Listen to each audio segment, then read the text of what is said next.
September 2, 1939, was a time of extreme tension and anticipation on the international stage. The Nazi Germany had invaded Poland the previous day, September 1st, triggering a crisis that would soon become global. However, the world eagerly awaited to see how the Western powers, particularly the United Kingdom and France, would respond to this aggression. This transitional day was crucial, as it marked the interval between the initial invasion and the Allies' decision to formally enter the war against Germany. To fully understand the significance of this day, it is essential to examine the actions and reactions of the key parties involved: the diplomatic stance, military mobilization, media coverage, and the implications of their choices and hesitations. The Allies' reaction. Decisions amidst crisis. Following the German invasion of Poland, both the United Kingdom and France found themselves in a dilemma. Both countries had guaranteed Poland's independence and signed mutual defense pacts with the Polish government. However, deciding to honor these commitments was not straightforward. Engaging in war against Nazi Germany would mean plunging back into a global conflict just 21 years after the devastating end of World War I. The specter of trench warfare and the trauma of the previous conflict still loomed over the collective consciousness of European nations. In the United Kingdom, Prime Minister Neville Chamberlain was under intense pressure.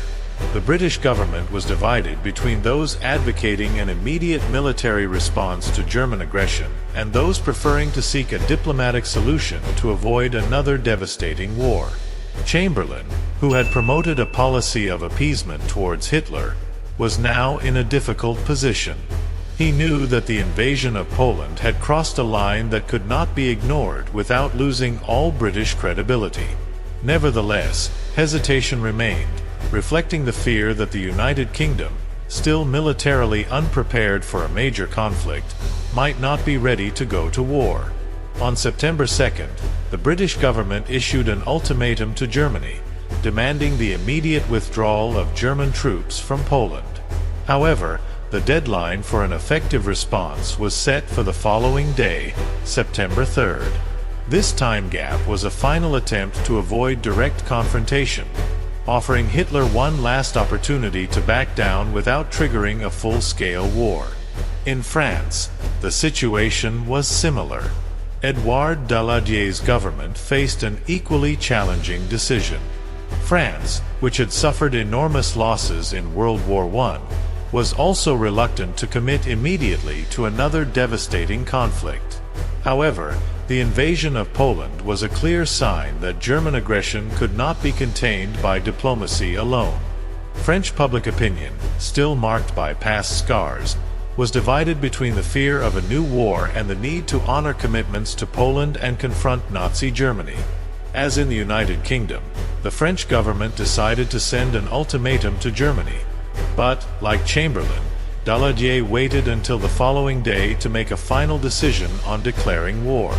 Both governments were in constant communication, trying to coordinate a unified response to the challenge posed by Nazi aggression. Germany's response. Calculating the next steps. Meanwhile, in Berlin, Adolf Hitler and his advisors were assessing their options. Hitler hoped that the United Kingdom and France would follow a policy of appeasement, as they had previously done in Munich in 1938, when they allowed the annexation of the Sudetenland in Czechoslovakia. He was convinced that the Western democracies would be unwilling to go to war over Poland, especially as Germany was already in motion and making rapid gains. On September 2nd, Hitler held a series of meetings with his top military commanders and political advisors to discuss the situation. He believed that the invasion of Poland would be swift and decisive, based on the blitzkrieg tactic, which was already showing its effectiveness. At the same time, Germany continued its propaganda campaign, falsely claiming that the invasion was a defensive action against alleged Polish aggression. This narrative was designed to justify its actions and minimize adverse international reactions. However, Hitler was aware that the risk of an Allied declaration of war was real. He knew that if the United Kingdom and France declared war, Germany would face a two-front conflict, something that his high command feared due to memories of World War I. Nonetheless, Hitler was determined to proceed, confident in Germany's ability to win quickly and secure a negotiated peace on its own terms. Military mobilization. Preparing for conflict. On the military front, September 2nd was marked by intensified preparations for a possible large-scale conflict. In the United Kingdom, the government ordered the partial mobilization of the armed forces, starting with the Royal Navy. The British fleet, one of the most powerful in the world, began moving to strategic positions, preparing for the possibility of combat operations against the German Kriegsmarine. The Royal Air Force, RAF, was also put on high alert, with air units being redistributed to airfields closer to the coast and aerial patrols being intensified. In France, the army began large-scale mobilization, with troops being called up and prepared to advance to the Maginot Line, a vast network of defensive fortifications along the border with Germany. Although the Maginot Line was considered an impenetrable fortification, there was uncertainty about its effectiveness against the German Blitzkrieg, which had already demonstrated the ability to bypass traditional defensive positions through rapid and coordinated attacks. In Germany, the High Command, the Wehrmacht, continued advancing in Poland, using tanks, motorized artillery, and air support to dismantle Polish defenses. German forces were increasingly confident that Poland would fall quickly. The Luftwaffe intensified its air attacks, bombing vital infrastructure such as railways and bridges to disrupt Polish military response and hinder effective mobilization. International repercussions. A Europe on edge. Germany's invasion of Poland and the lack of an immediate response from the Allies on September 2nd were closely followed with great anxiety worldwide. In the United States, the news of the German invasion and the hesitant silence of Western Europe were met with apprehension. President Franklin D. Roosevelt reaffirmed American neutrality but also expressed solidarity with the Polish people. The American press, including the New York Times and the Washington Post, extensively covered the events, with headlines focusing on the uncertainty of the situation and the possible global ramifications of the conflict. In Moscow, the reaction was ambiguous.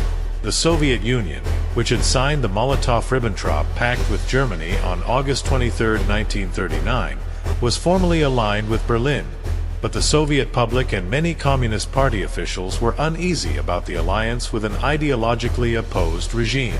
Stalin, however, was more interested in securing his own territorial interests in Eastern Europe, as outlined in the secret protocol of the pact with Hitler.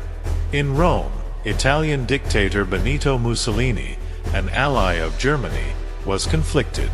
Italy, under Mussolini, had signed the Pact of Steel with Germany in May 1939, committing to support Germany in the event of war.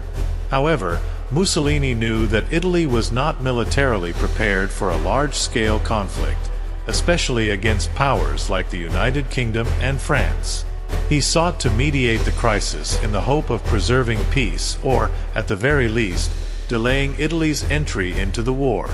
Other European countries, such as neutral Switzerland, Belgium, and the Netherlands, began their own defensive mobilizations, fearing that the war might quickly spread to their borders.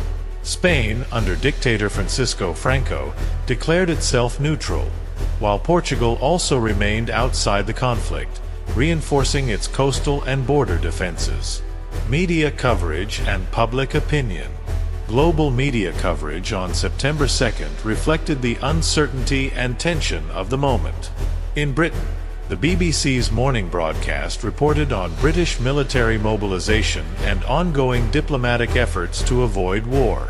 British newspapers, such as The Times and the Daily Mail, published editorials arguing that war seemed inevitable but hoped that Hitler could be persuaded to back down before the ultimatum deadlines expired.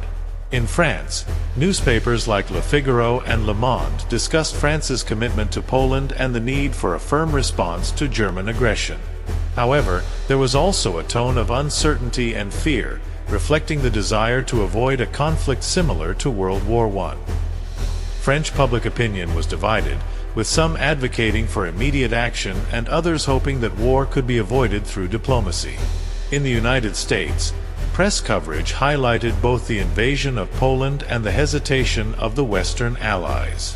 The New York Times published a detailed analysis of the possibilities of war and peace, while the Chicago Tribune emphasized military preparations and divided opinions on the best way to respond to German aggression.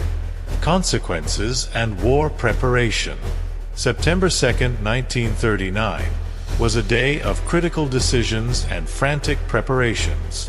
Both the United Kingdom and France knew that their next actions would determine the course of world history.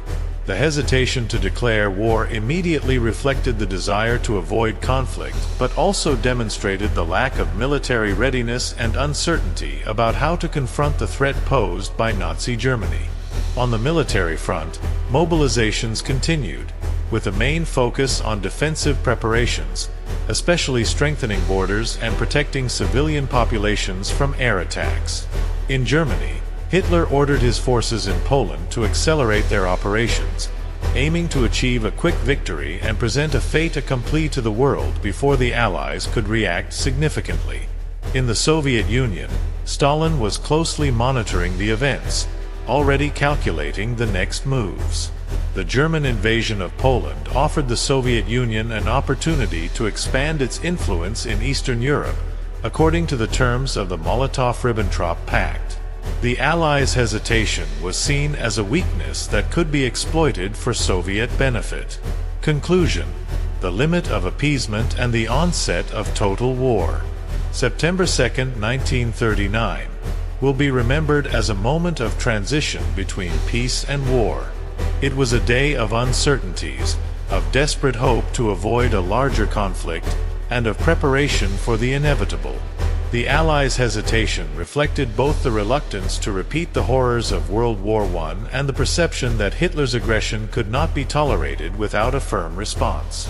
This day of anticipation and critical decisions set the stage for what was to come. The commitment of the United Kingdom and France to support Poland, although delayed, marked the beginning of World War II in Europe. However, the lack of an immediate response also allowed Nazi Germany to continue its operations in Poland, securing an initial advantage that would have profound implications for the course of the conflict. September 2, 1939, reminds us of the complexity of international politics and the difficult choices faced by world leaders in times of crisis. The war that followed would be a testament to the consequences of these choices and the determination of nations to defend their principles and sovereignty in the face of totalitarian aggression.